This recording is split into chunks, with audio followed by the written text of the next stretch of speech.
How you doing, everybody, and welcome to another episode of Speakerboxx. Today we've got an amazing show for you today. Our special guest has been one of the headliners on the Ultra main stage for years. Their shows are iconic. The music that you see, the visuals, everything is absolutely mind-blowing. These guys have absolutely been a huge influence on my life. And today we're going to have a conversation with an absolute legend. So stay tuned.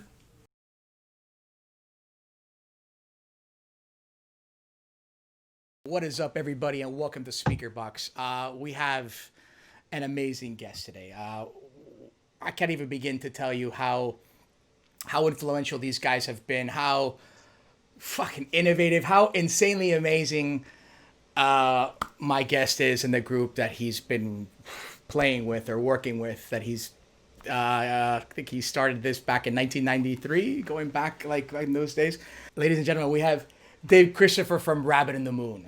Dave, thank you so much for joining us, bro. I'm super thrilled that you're here, man. I really appreciate it. I'm taking the time to talk with you. Yeah, you're welcome. A bit of history on my end, also how I started with you guys, dude. I come from electronic music, man. When I was a kid, and the first piece of electronic music I ever heard was Tangerine Dream. Yeah? So that's the first piece of electronic music I ever heard, and I think I was like 3 or 4 years old. And then over the years, dude, I think maybe the next piece of like electronic music I heard was Plastic Man. And I think that was when I was like 10 years old, so we're 11, dude. This is what, 91 or some shit like that, yeah? Dude, and then, bro, the years went by, and then I remember getting some tracks, and I remember one of them was Rabbit in the Moon, and you guys and the OBE. Yeah, dude. I mean, of course, the song that you guys are super known with, man. It's iconic, but it was absolutely mind bending, bro. That record, the first time I heard it, and one of the things that I liked, that I had, after hearing a few of the records you guys are doing, what grabbed my attention was at the time when I first heard about you guys, I was huge into break beats. I was really big into like progressive trance. And then here you guys came around, dude, and you guys were doing some kind of crazy shit where it was, bro, a bit of everything, some house stuff in there too. And it was, and then, bro, what sold it to me for you guys, man, was not only the sound of it, but the first time that I saw you guys live, bro. And the first time I saw you guys live was at the very first Ultra. Oh. Bro, and that to me was fucking insane. Like, yeah, like, I mean, it was so long ago. I think it was, what, 98, dude, or 99? I think it was 99. Yeah, it was like 99. And yeah, man, because it was right when I graduated high school, and it was you guys in Union Jack. And it was proper trance, bro. And it was, and proper dude, trance, and you guys were doing your live show. And this was, and at the time I was experimenting with synths and stuff like that, and I had my MPC 2000, and I was making tracks this way. And to me, the first guys that I had ever seen live, like with gear, was Dynamix 2. And Dynamix, you obviously know them for over years. They did a track for you guys, a remix for Florida, which is fucking sick. And those are the first guys I ever saw that were using gear, and it wasn't DJ shit. This was, MPCs, and I think Scott was using, bro, an EMU, which I think was like an analog sampler or some shit. I don't remember what it was, but I remember seeing the gear and completely being blown away, bro. And by seeing that changed my life forever. So when I had saw you guys, it was the same shit, dude. And I saw you from a distance because it was the stage and shit. So I remember seeing an MPC. I remember seeing something of EMU, and I remember. It was in Sonic. In Sonic, that's what it was. Yeah, dude. Well, I mean, at that time, for lack of a better term, you kind of brought your studio to the gig. So yeah, because you really didn't have Ableton and a laptop, so you would have to bring all this gear out to actually make shit happen. And what were you bringing back in those days? What was more or less the setup, dude? It was an Ensoniq ASR 10 at that time. Which is a what? And which is a sampler, which also has a sequencer on it. I also had the MPC, and that ran a lot of stuff with the drums. Um, and then I had like a couple synths, like a JD 800 Roland Right. and a Juno 106 Roland, Uh-huh. and that was kind of the core of my studio for many years, um, because I would make stuff, sample stuff, reprocess things, and I mean, when you played live, you just kind of did whatever you needed to do for that particular song. Some songs were very sample based, some songs were very like tweaking the synth And and then all there that was other some where stuff. you actually yourself were playing it at that moment. I think there's a couple times where you yourself Oh were yeah, yeah, playing the drums, a couple moments where you're playing the piano, and yeah, and all this shit was being sequenced. You had some stuff being sequenced what an MPC, and some stuff being sequenced in the Ensoniq. yeah, Uh-huh. exactly. Bro, all that shit to me, dude, is blows my mind, man, and it actually still does today. Man, I've had a lot of gear over the years, man, and I'm actually really, really sad that I got rid of a whole bunch of shit, which I wish I never did, bro. This is some of the last remaining stuff that I've got. Nice. Yeah, dude, but I mean, gear and the hardware itself is what has always interested me, man. Like, I mean, I've been DJing now. I'd say I kind of started like when I started full on, dude, and I was really lucky about that. And I think I started maybe back in 2003. So the gear was shit that I started messing with when I was like 16. That was when I bought my first synth, and it was the MS 2000 by Korg. The first synth that I Mm. bought. Yeah, man. And I had another Roland JX 05, and I kind of started making stuff like that. And then I bought a Virus, and then I bought a JP 8000, and I started buying all this kind of shit. And but at the end of the day, I come from a gear background, man. So I mean, nowadays Mm. we're all making music with plugins and stuff like that, and the virtual synths, which of course has its uses, and they sound great. Don't get me wrong, I use them all the time, and but there's nothing like the gear itself, bro. So that's why whenever you guys would do your show, it just sounds just different, bro, than the way that Ableton will spit back at you. You know what I'm saying? Yes and no. I think there's a war going on again. It's kind of like people that had a war on vinyl or Okay. CDs. You know what I Yeah, yeah, mean? yeah. Right? So it's like, oh, I spin vinyl, like, that's cooler than spinning USB. So there's a bunch of kids now that are saying, I want to use a modular instead of a plugin. Right. And I mean, I get it. I get more the concept of, wow, you could actually create your own synth. You know what I mean? Like you could choose the parts you want for your synth. That to me is Is that what you're amazing. doing now? Are you using But shit like Reactor and stuff like that to basically build your own I, I've synths? used I've used that before. But it's man, I just have such a different approach because I think I guess I'll explain it the easiest way is I come from a sampling background. Okay. And what I mean by that is when I got into synthesizers, it was on the verge of things going from analog to sampling. Not necessarily digital. I wouldn't call it digital. I would just call it sampling. So there was like the new frontier was sampling. What can you sample? Like I got a sampler and I used to like record all kinds of shit in my house. My mom was like banging on stuff with me when I was a kid, like making a drum sound or making a, like oh yeah, turn on the water in the bathtub and I'll make a loop out of it. Like I did weird stuff like that, like the bubble sounds. I would make weird loops, and so that kind of collage, so to speak, of sound was more interesting to me than a sawtooth wave and a sine wave. Yeah, I can hear that. And it was weird. So it was like I kind of got into that stuff later because for me sampling was just way more interesting of what could you sample, how could you manipulate it. And that's kind of how my early work I think stood out because I wasn't a synth guy with modulars and I wasn't worshiping Kraftwerk. Do you know what I Yeah, mean? yeah. I was like listening to Arda Noise and Peter Gabriel and all these producers that were sampling stuff. And that was my thing. That was like what kind of got me interested in producing music Right. was what could I make out of these And, sounds? and how were you recording these samples? Like, were you Were you putting a straight up mic into it, and then what? You'd record it to some kind of All the recorder, above. Anything. Anything I could record and sample, I and then sampled. right into the Whether it Ensoniq. was whether it was a synth, a drum sound, a drum loop, some rock record, Tori Amos. Uh huh. You know what I mean? Like I was just experimenting with anything I could grab and anything that I thought was interesting. And I think there was something that just was there were no rules. And I still don't think there are rules. And I think people need to realize that there are no rules. You just have to like have fun in the studio making music. Absolutely, bro. Absolutely. Yeah, so I mean, I don't judge people, but I definitely don't. I will battle people when they come at me from a side.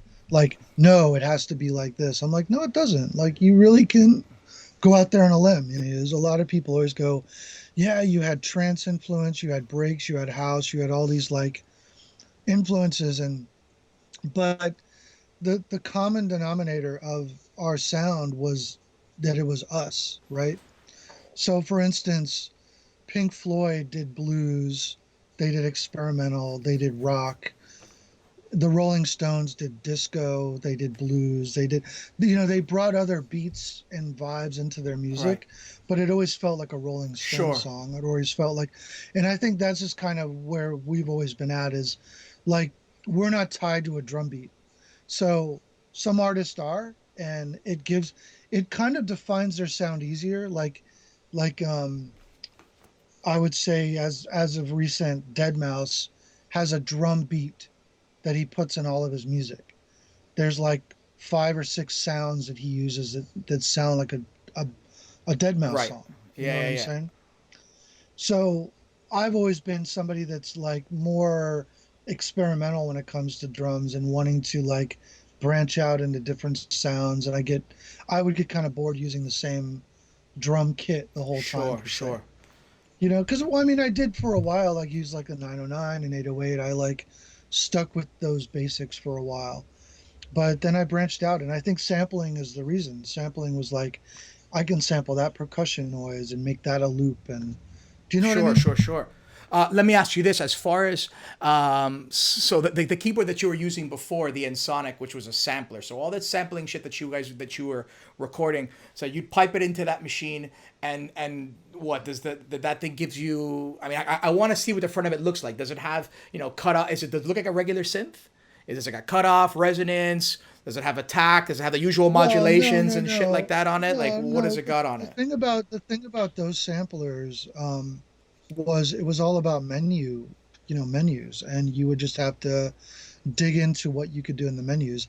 A lot of them had filters. A lot of them had really great effects. Uh huh. Honestly, the Sonic had amazing effects. Like when I did um when I did the Possession remix for Sarah McLachlan, there's kind of a flanger effect on the drums, and it gives it this kind of metallic robotic Uh huh. sound.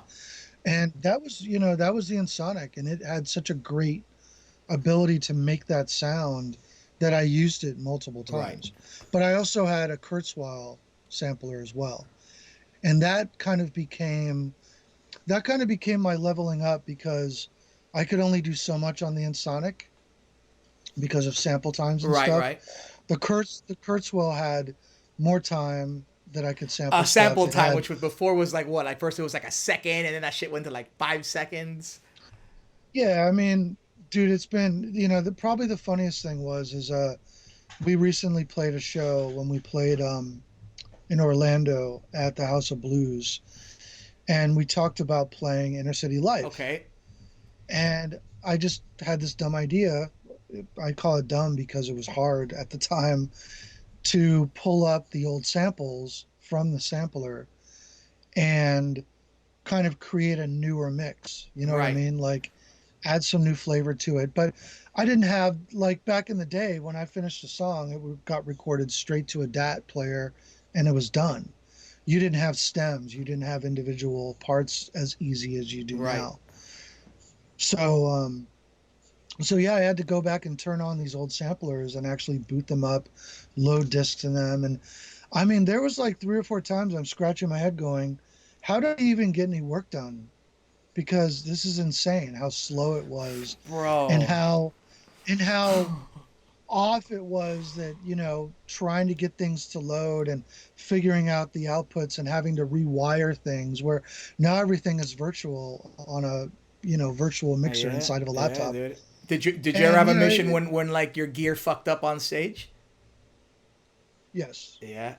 Out. Well, that really sucked because we had some shows almost get postponed because I almost couldn't play a show because Uh of it. huh. Ouch, bro. And Yeah, we went nowadays. on like 2 hours Uh late. huh.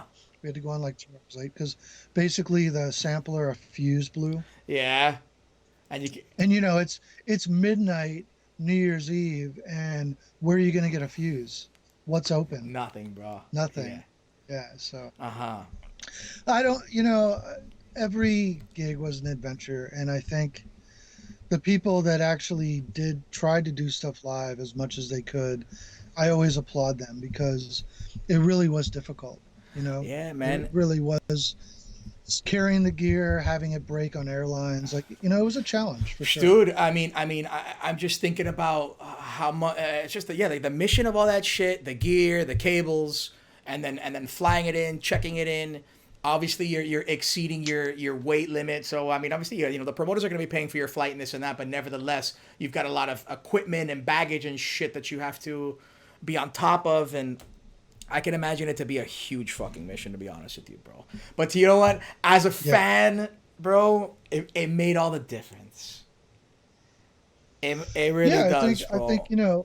It's well, I think it made people feel more than just like there were a lot of artists at that time that just played um pre-recorded, music and sure. stuff.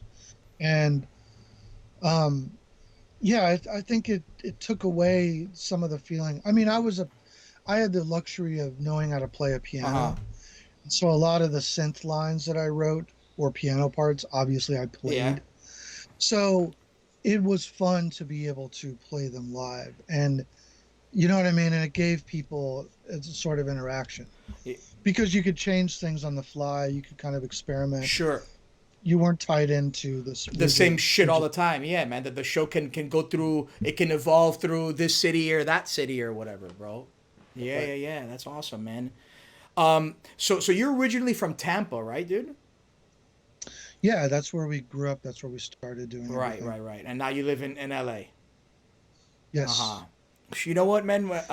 I'm an Angelino now. I've been out here over 10 Nice, years. dude. So once you hit the 10 years mark, you're kind of stuck. Dude, my older brother lives there. He passed the 10 years. I think he's there now 12 years, and the same shit. He's not going nowhere, bro.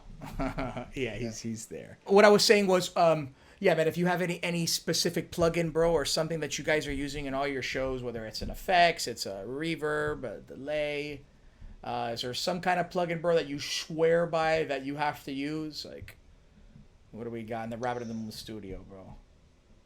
Yeah, such a weird combination of things. It's I've been using Omnisphere for some stuff. Um, Sometimes I'll use like the Rolling Cloud has a couple synths that I've used Yeah. live, like the 303 and stuff like Okay. that. Yeah, I Um, got those. so yeah, so I've used that 303 live before, which is cool because bringing a real 303, which I have, is kind of a pain in the Huge ass. mission, bro. Yeah, yeah, Oh yeah, yeah. yeah. Huge mission. So yeah. Well, there's definitely modern instruments coming out, but when it comes to just having like, some of the acid lines that I've done lately, it's like they're way more weird. Like you would need to be an octopus to tweak them. Uh huh. So what does that mean, that you're doing all these crazy fucking tweaks because you're automating the shit out of it and drawing all this crazy stuff that you can't do with Yeah, your fingers? because there's kind of, again, you want to use technology to the max, right? Agreed. And I think limiting yourself can be fun, right? Like I could take this wall right now and turn it on and limit myself to what I could actually play and Uh huh. do, and I'll come up with music that feels really interesting in that genre. But for me, personally, like I've always wanted like the newest thing. What does that do? How can I make that interesting? How can I take a 303 and fuck people's heads up where they're like, "Oh my God, that's a 303? How does he Uh do huh. that?" I love making people go, "How the hell did he do that?" Well, you, I well, love you've that. done it, bro. Because when I first time I heard your shit, I'm like, how the fuck does he do that? Like, I remember, I think you Yeah. guys had a Thurman, dude. Oh yeah, You yeah. guys, I remember having. Dude, look, you know what, bro? So the first time well, the time I got to meet you personally, and maybe you don't remember because it was so long ago, bro. I met you in Mm. 2002 at a show you guys did at a festival called Beyond, and all Oh, right, okay. and it was at Bayfront Park, bro. And I met you at the same time when I met Africa Bambaataa.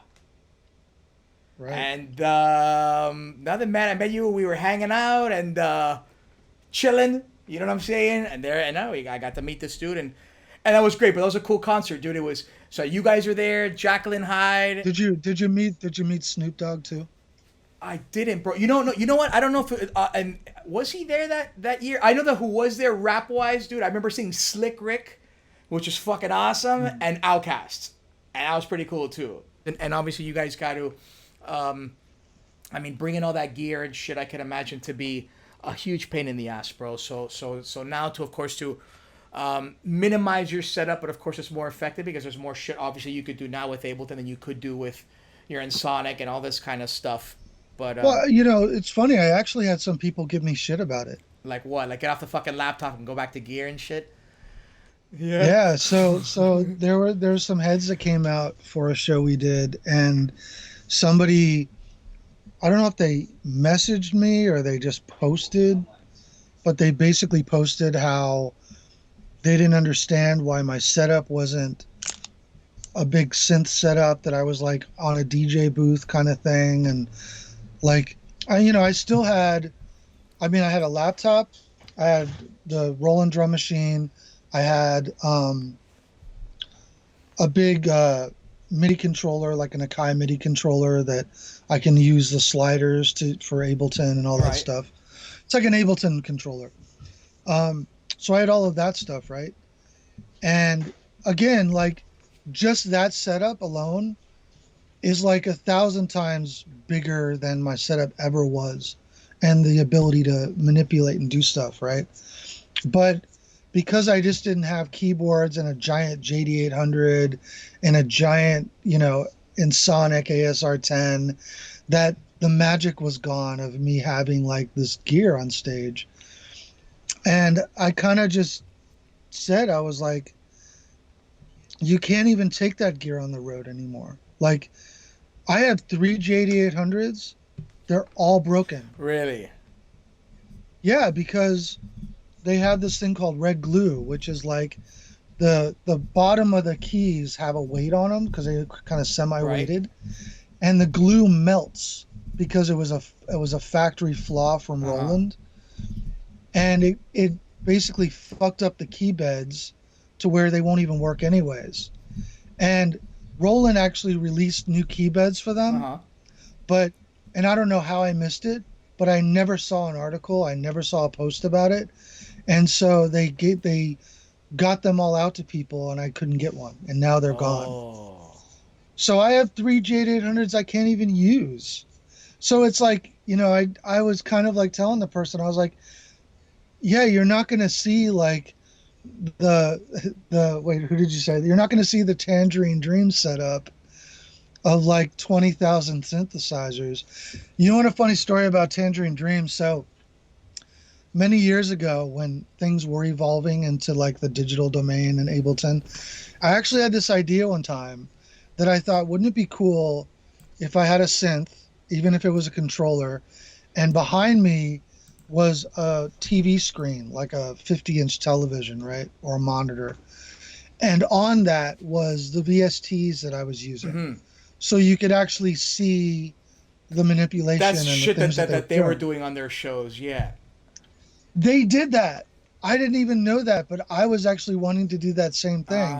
And I was Ah. on I was on YouTube, like one of them died, Yeah. and I was on YouTube and I saw that they did that at one of their shows, and I was like, that's so funny. They You already know who did it. did that too, bro? Underworld. Oh, mm, Yeah. But yeah, man, I don't think that's a bad idea. I mean, maybe you Yeah. can, I don't know, show the VST, but then some other crazy shit behind it. Who knows? You guys will figure that. You guys are smart. You guys have been doing that for a while. So Well, I mean, you're always trying to, I mean, some people, it's like a guitar player, right?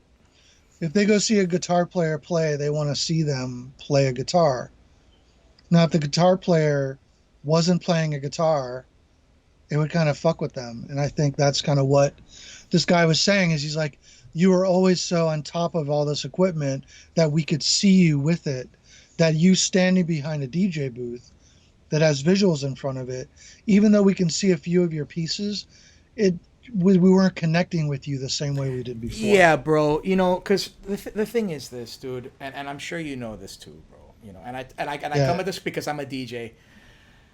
It gets boring looking at the same fucking guy pressing a button. And like I said, I'm a DJ, dude, but at the end of the day, us pressing buttons, like, I don't really see, like, I don't really see how visually cool that is. You know what I'm saying? That's why I think that people Well, need to incorporate yeah, shows into the mix but because it's not so much to look at, but you see this cat, who's, playing this fucking insane music that you're listening to from the speakers and noticing that all that crazy shit, because that's what I would see, bro, what I would hear. I'd see yeah. you up there, bro, with all this fucking keyboard stuff, and I'm hearing this shit that I'm hearing, bro, and I'm like, and you ask yourself, how the fuck is that guy doing it by himself? Mm.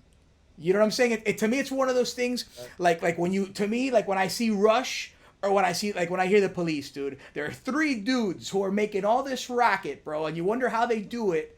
You know what I'm saying? So Well, there's a and the funny thing about Rush is like that's also the school I come from. It's like that was kind of the first band I heard use a synthesizer that got me really interested uh-huh. in it, and I always respected them because of their playing, their performance, and stuff like that.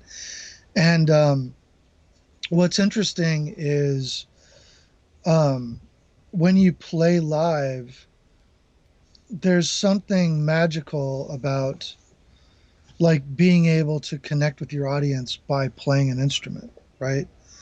And not everybody can do that, and that's fine. I think DJs playing a record can be just as magical as somebody playing a Sure, guitar sure, or absolutely, a bro, synth or whatever. absolutely. But it's Yeah. just like you're saying, it's something when you're playing an instrument, bro. Nowadays, dude, we got fucking Paris Hilton as a DJ, so it's like it takes that extra effort to be able to play this shit live, bro. And like you said, not everybody can do it.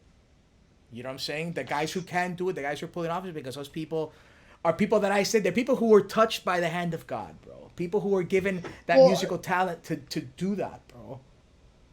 yeah, I think it was kind of a thing that it evolved because when I grew up, I was playing in bands and I was playing keyboards and I was trying to, just play an instrument. So it was kind of a natural progression to get into dance music and want to play an instrument and play a part that I wrote. And how did that Um, come about, bro? How did you get into the dance thing? What was some of the first stuff that you were listening to? Did you get into house music at first? What was your road into this? there's such a weird crossover at the time because music was either like pop music on the radio and on MTV, or there was alternative music. And so alternative was this giant umbrella for anything that didn't fit into the mainstream. Mm-hmm.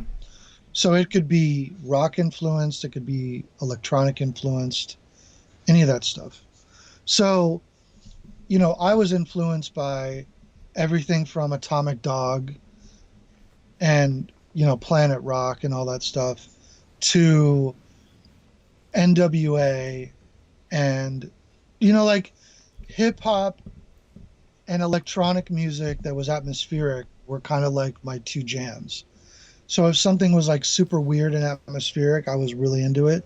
And if something was like hip hop and heavy, I really liked it. Mm-hmm.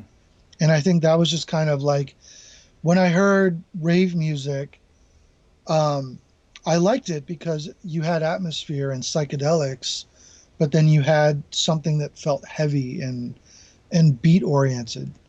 And I just gravitated towards that. I instantly was like, well, I was actually working with a band And funny story was the singer and I weren't getting along.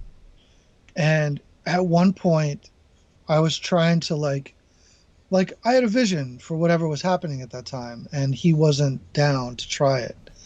And at one point, he said, "You know, dude, you just need to go sit in a fucking room by your fucking self and make your own fucking music."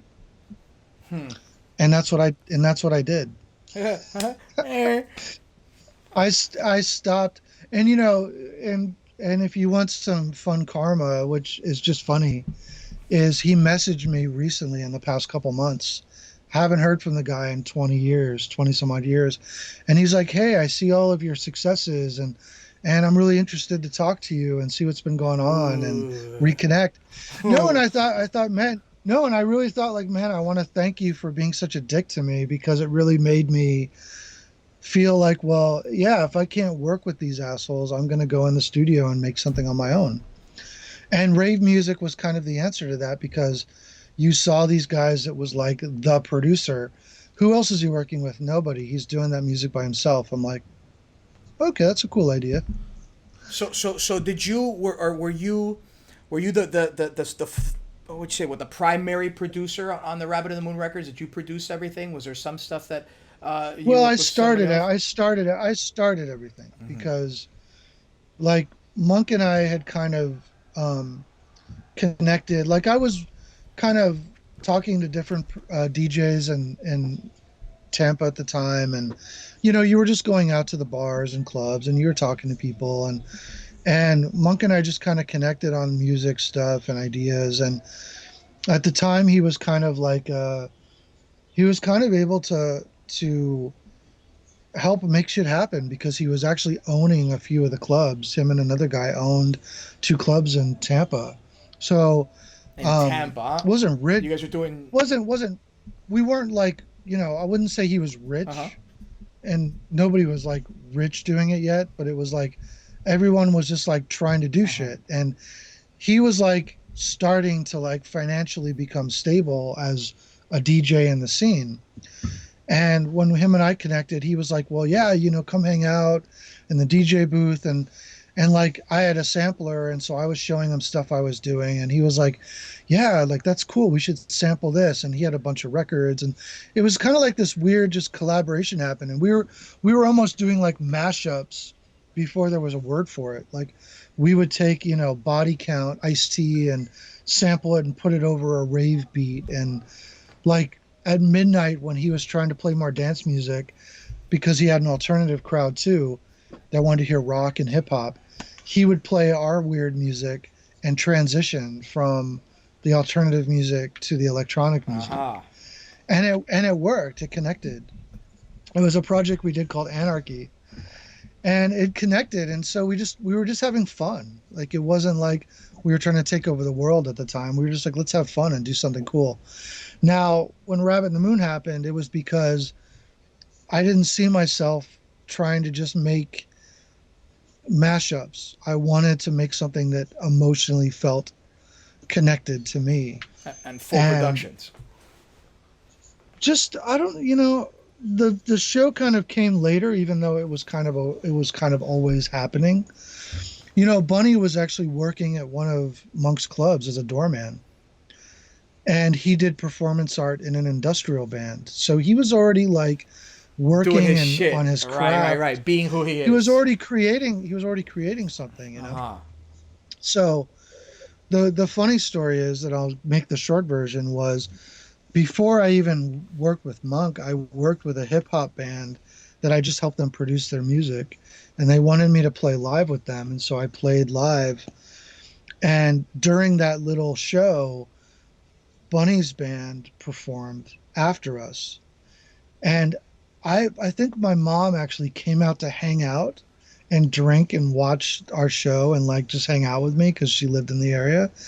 So we're sitting there at the bar having some drinks, and all of a sudden this guy walks through the crowd with this giant fake arm, and he's like, "Blah."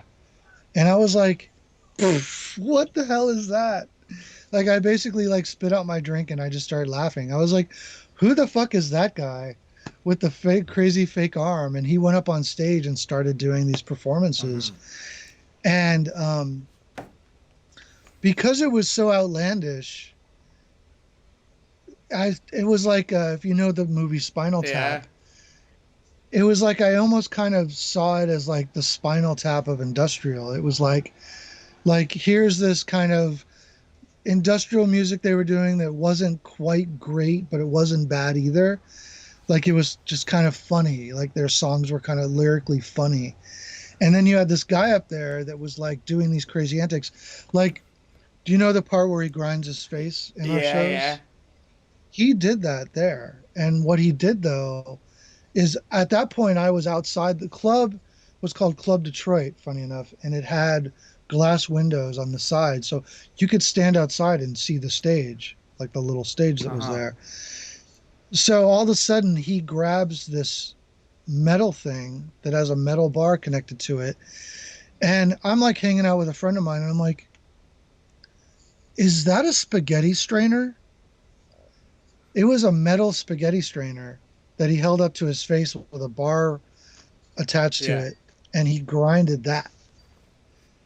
And I was just like, I was enamored. I was like, I don't know who this guy is or what this band is. I was like, but I need to find out more about Uh-huh. them. And it was later on that I saw another one of their shows, and that was kind of, I remember talking to Monk about it, that this guy that works at your bar, we should have him do some performances because it's so wild that I think with electronic music it'll connect with people, because electronic music doesn't feel like there's not a lead singer.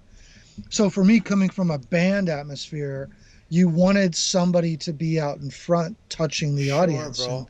connecting with Yeah, them. yeah. So I thought, let's put him on stage and see what happens. And that just, it was instant. Let me ask you something, dude. So I want to think it's on the track East, the Opium Den. Okay. Yeah. Yeah. You've got some drums in the beginning of that are pretty dope, bro. Like are even on the Velocity on the Lust record, where it starts out like I don't know, man. There's just moments where it's like, where does he get these drums? And I'm hearing how it is. You know, you've been sampling the shit out of stuff, and you. That was the crazy thing is, you would just sample whatever the hell you could sample. And um, sometimes it was a hi-hat loop. Sometimes it was a snare loop. Sometimes you would take two different loops and you would cut them up and splice them together, very much like what Uh drum and huh. bass did. If you listen to a lot of Rabbit in the Moon, um, we didn't go full drum and bass all the time, but a lot of the technique of my drum work was Would go very in drum there, and huh? bass Uh huh. oriented. But guess where all that I came don't from? know. Hip Uh hop. huh. Because everything hip hop was cutting and Right, scratching right, and right. like manipulating two records. And so I did the same thing. Ah, no shit, bro. You know, but I remember on the Florida album, you guys have one of the tracks is done by it's what AK 1200, no? You know, Yes. bro. You know that whole album. I remember listening to that shit 1,000 fucking times, bro. Every track on that shit is awesome. You know, Yeah, no, you know what? For having a bunch of Florida artists do that, that sounded like a weird diss. For making that album yeah. about Florida, and when we decided to do the remixes, we thought the best idea would be to have all Florida artists Okay, do makes sense. remixes. Man, everybody that did remixes came Fucking with their killed it, A bro. game, Yeah, because I'm the same way. Like when I heard everybody's mixes, I was just like, oh my God, like all of them were bro. so, Dynamix's so good. mix to me There was is just there was just yeah, no you bullshit. know, and you know what, man? There's a record on that, and I don't remember which one it is. I think it's like maybe track 5 or 6, but it's a track, Mm. bro.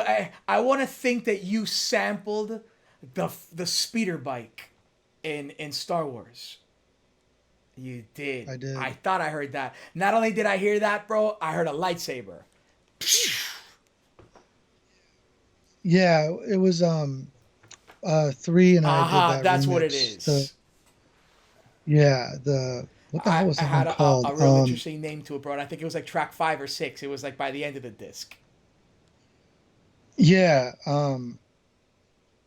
Excuse me. Chris named that one. What was it called? I'm about to look that shit up, God, dude. you're gonna make me look that shit I'm about to up. do the same. I'm about to look that shit up, No, bro. it's dub. Wait, I got it. Dub for But Strange you guys have Ways. done remixes for got people from Garbage to even Smashing Pumpkins. You guys did one for them, Yeah. and then you have all the stuff that you guys are doing on the albums that you released. So there was the Volume 1, Volume 2.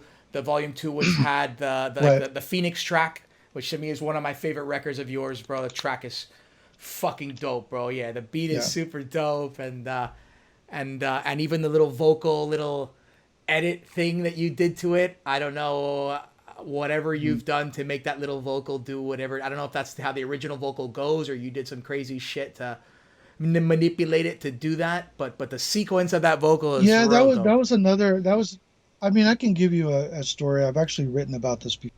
Let's get into the Yeah. Phoenix. So, I think the interesting thing is sometimes in our careers we don't choose something, things just start to happen a Mm-hmm. certain way, right?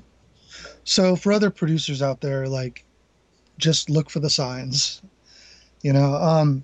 And one of the signs for me was probably remixing just because it happened by Mm-hmm. accident and then it kept happening by accident because the first remix I ever did was that song Lust. And the only reason why I remixed that song was because I had a synth problem and I was working on an ambient track. And a friend of mine had given me the original Lust record. And he's like, "Oh, I think you'll love this record." And I listened to it in my studio and I didn't really like it. Not, I didn't like hate it at all. I just thought it could be better. And at the time, the synth was broken. The back cable would make this electrical sound. Mm-hmm. Mm-hmm. As a sampler, what do you think I Sound. did? I sampled that fucking shit. I'm all like, that's a cool sound. So, um, what I realized too was that the main lead on his song was my JD800 sound, was a JD800 Uh-huh. synth sound because I knew that like it was the same synth. So I found how to make that sound. Uh-huh. So I started riffing that. Yeah. Da-da-da-da, da-da-da-da-da-da-da. And then I just made that remix in like 4 or 5 hours, like finished, like recorded, And all that done. shit using external gear. And it was 5 in the morning. So I had met a guy from that label at Mm-hmm. conference and I had his business card. It was in Germany. So they're awake. It's 5 in the morning Yeah. Tampa time. It's got to 11 be a.m. like for them. two or 2 or 3 in the Uh, afternoon yeah, well, they're Germany six time. hours ahead of us, so yeah. But nevertheless, 11 a.m. Germans Yeah. guys are up. So so 11. So I called them up and said, "Hey, I remixed your song. Do you want to hear it?" And they're like, "Really? We're gonna release remixes of that now." And I was like, "Cool." They're like, "Well, send the DAT." I had to go to the post office with a DAT and mail it because there wasn't Yeah. internet. And they'll get that shit maybe Yeah, like so 2 weeks imagine that. later. Maybe. Well, no, I had to send it like overnight. Like it Oh. had to get there in like 2 or 3 days. And so they got it and they loved it. And the funny thing was is they had people like Richie Houghton doing mixes and these other people. And at the time, you knew your remix was the best if they told you you were going to be on the A side of the Right. record. Because that was the record, that was the side of the record that only had one track on it, usually, especially if it was 7 or 8 minutes long. So it was the loudest, it was the clearest, and the other remixes would go on Uh-huh. side B or other Which was not records or your whatever. version. Right. So he told me that my record was, it was going to be on the A side. So we met up at conference because it was probably like a month later. And it was so funny because I always remember like he was like, well, let's talk about your remix because we're going to put it out. And I was like, cool. And then the funny thing was, is he offered me like shit Uh money, huh. like, like trying to just get me to like give it to And him what year was basically. this? It was probably what, like 94, maybe it had Uh to be huh. 94. And so I was like, no, man, I'm not giving you this shit. You already said it was going to be on the A side. I said, so I want this much money for it, which I actually asked for a good Uh amount huh. of money Uh at the huh. time. And did he cough it up or what? And what was so great though is he kind of scoffed because he was German. Really Uh huh. awesome dude though, but very German. Like kind of like, you know, that stern German. I'm part German, so I know Uh exactly what I huh. mean, he means. So basically he said, "Well, let me think about it for a second." And he literally walked away from me like he was mad at me. And I was like, "Oh shit, I just fucked up this whole thing. He's just going to tell me to fuck off." And so he comes back and he goes, "Fine, I'll give you what you want." He goes, "Now we drink." Ooh. And I was like, "Okay, now we drink." So his friend that was with him from the label or whatever, when he had a moment alone with me, he leans over and he goes, "That was the right thing to do. Everybody thinks your remix is fucking amazing. You deserve to get paid." Nice. But so that remix started it all. And, you know, Hard Kiss wanted me to remix Scott from that type of moment, from doing other Uh huh. remixes. So when I did Scott's, you know, it was funny because I started working on it. And early on, I used to hear comparisons about my sound sounding like Pink Floyd. And I didn't really get that because I actually wasn't really a huge Pink Floyd fan. I was a Rush fan. I was a Yes fan. I was a Peter Gabriel fan, a Genesis fan, a Kate Bush fan. But I really wasn't like a hardcore, you know, Pink Floyd fan. Like I heard their music. I liked it here and there, but I never played Dark Side of the Moon like all the way Uh huh. through at the Uh-huh. Yeah, time. yeah, You know yeah. what I mean? I don't know why. Your musical tastes evolve around who you're around, what day it is, what year you were born, like Uh all this huh. stuff. So a friend of mine came over while I was working and he's like, "Hey, I want you to watch something with me." And I was like, "I'm busy, dude. I'm trying to like start this remix. I'm like trying to figure out what to do with it." He's like, "No, I want you to sit down with me and we're going to smoke some pot and we're going to watch this video." And I was like, "All right, well, what the fuck is it?" And he's like, "It's Pink Floyd live at I've seen Pompeii." it, dude. It's just fucking And I was crazy. like, and Yeah. I was like, he's like, "Dude, just do this for me." And I was like, I didn't even really, the funny thing was, is I never, I actually would not smoke pot and work on music. Like, I've always felt like if I could be sober and make a great track, that no amount of drugs would ever enhance it more than like me just feeling Sure. it. You know what I mean? So it was kind of like, uh, fine. Well, you know what? Whatever. I'll smoke some pot, watch this thing with you, and I probably just won't even work on the song anyways. Like, you know what I mean? Until Uh I'm huh. sober again. So we watched it, and it was the moment that not that I fell in love with Pink Floyd, but I understood the comparison because that whole performance started out very small and it was very like chill and it was kind of like atmospheric. And then as it built, it just kept building. And when it finally got to that crescendo, it was like bigger than you could have even Uh imagined it huh. to be. And then it went back and the camera panned away from Pompeii into that small moment of just intimacy again. And I was like, that's what I do. Like if you listen to OBE, it starts out very minimal and very atmospheric and it starts to build and get your interest and then it explodes into something that you never thought it would and then it goes back down into the simplest form that it used to be. And I thought that's why people think I sound like Pink Floyd. It's because of the way that they The perform their build music. that you guys do. So Yeah. You, yeah. That you, Well, so the Phoenix, to make the story end here, was influenced off of Live at Pompeii.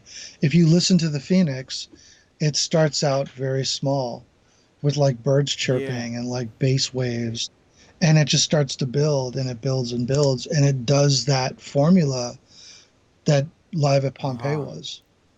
And it completely influenced that track to be the way that it was. You knocked out of the fucking park with that one, bro. So, bro, once again, Dave, thank you so much, dude, for taking the time. And No, yeah, definitely. dude, and we're definitely gonna do this again. You're welcome to come to Miami, whatever the hell you want. You know, as soon as the fucking Yeah. airport's open and shit like this. No, you know, it'd be really cool is like next time we'll play some music and shit. We'll figure this like Skype debacle out about actually like plugging directly from my stuff into it. Sure. And that way we can share some music and talk about some tracks. And you know, I think something like that people would You really know, what I dig. think would be really cool, man. So If one day, man, or even maybe for your own stream, bro, set up just a bunch of your gear and just jam, bro. oh, I am. It's happening. You'll see Dope, very dude. I'm soon. looking forward to that, huh? Yeah. Yeah, yeah. Wicked, wicked. Well, Dave, nothing. Like I said, thanks again, dude. And I wish All you right. the best, dude. Stay safe. All the best for you and your family. And yeah, dude. And And much love to the fans who are watching. absolutely, Yeah. absolutely. Well, yeah, Dave. Thanks. Thanks again, buddy. Stay safe and All wear right. masks. What is up, everybody, and welcome to another Tools of the Trade here on Speakerboxx. During today's conversation we had with Dave from Rabbit in the Moon, we were talking about some of the gear that he's been using, whether it's been in his live shows, whether it's been in the studio, and of course, the core foundation to all that has at the end been Roland gear. So I was thinking, rather than busting out a whole bunch of Roland gear, I thought maybe we could talk about the plugins that they've come out with recently that have been emulating all their old classic stuff. This kind of plugins, man, they sound absolutely amazing. So let's check it out, huh?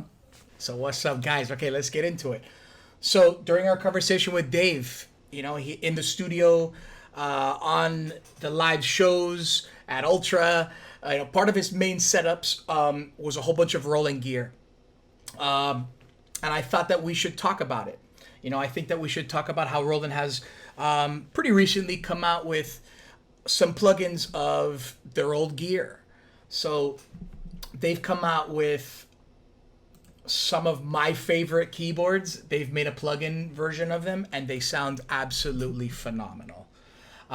They sound to me just like the real piece of gear. To me, one of the great things about it, of course, is that because it's a plugin, I can automate everything. I don't have to worry about any sync issues, any timing issues. I can tell you that back in the days when I had some of this gear, I would sometimes have issues when I would run this stuff through my MIDI interface. The clock wouldn't necessarily go 100%. Sometimes arpeggiations wouldn't stick. And at least in this case, because it's all running internally, everything stays on time. And like I said, it sounds absolutely amazing. It sounds, to me, like I said, just like the real thing. So I'm just gonna show you guys. I mean, they've come out with so many of their old pieces of gear, and even some of their new pieces of gear. So we get the 808, 909, even the System 100, their modular stuff, and then of course all their classic stuff. So it's just a beat, yeah, a little groovy. I just want to show you guys what's up with this. So RSH 101. To me, what I always loved about this thing was that its basses are disgusting. They're devastating, and it's got such a really powerful sub bass. So I thought I would try to bust it out. And like I said, the great thing about this is that to me, it sounds exactly the same. If you guys feel different, you let me know. Leave a comment. You know, let me know which is some of your favorite stuff. So we got the SH101, one of my faves. Got the Pro Mars. This one was recommended to me by Dennis Ferrer. The SH2. All of these are very warm sounding instruments. And like I said, the tones that you get out of it are just so rich. They sound so awesome. And the cool thing about it is that, of course, you can get most sounds out of it. It's going to come with all your basic presets, the basses, the synths, the leads. pads, etc. So SH2. So here's, of course, the drums you've been hearing. Now I want to bring in, show you guys this sick sub that the SH 101 does.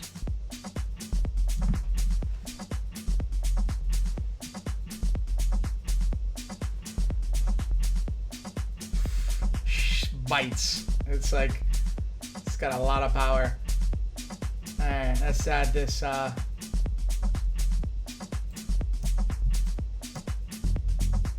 try this one next.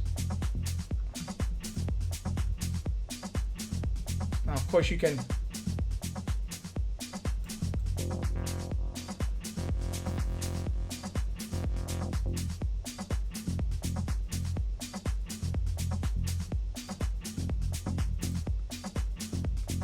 so, but you'll see a little EQ running on that, but see the low end this thing gets.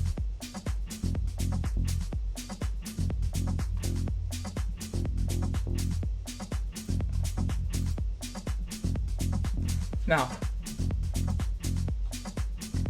let me take a little bit out of this though. When we start stacking, might get something like this. SH2. That bite from the SH2.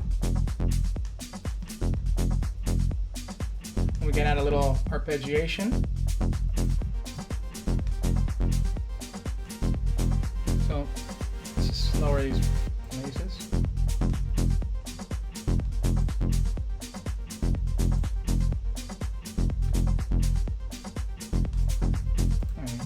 Group all these and just lower.